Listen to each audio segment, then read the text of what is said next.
Okay, now I'm going to speak about Kenneth Clark.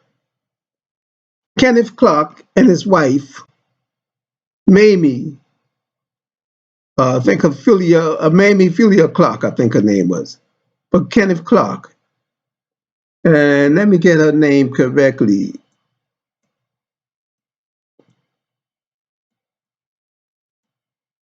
Mamie Phipps Clark is his wife, and they worked as a team, Kenneth Clark and Mamie Phipps Clark.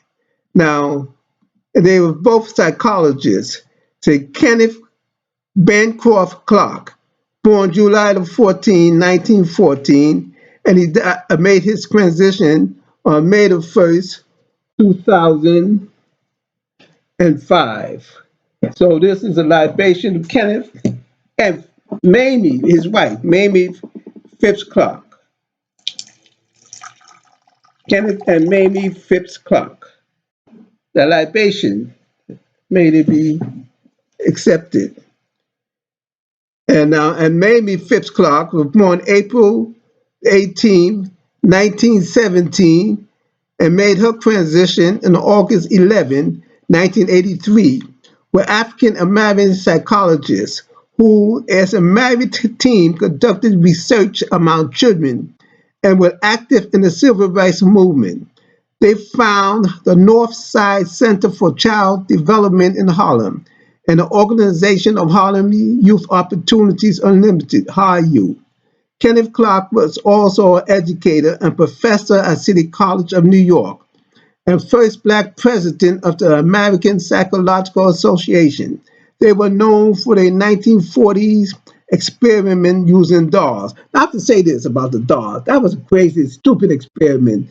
Because anytime you do research, you ask questions, unknowingly, you are setting subtle clues of the answer that you expect, even if you're not in the room, even by the voice, your voice, even if it's by paper, the intent is there.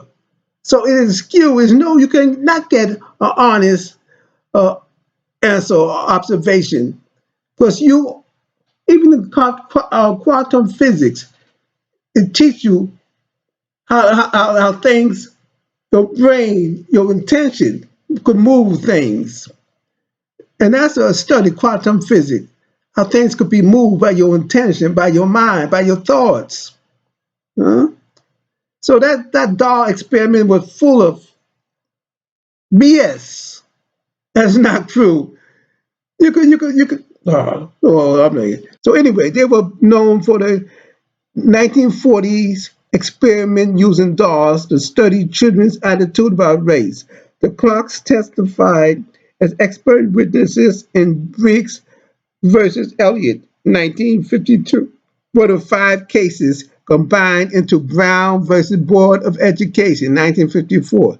The Clark's work contributed to the ruling of the U.S. Supreme Court in which it determined that the racial segregation in public education was unconstitutional.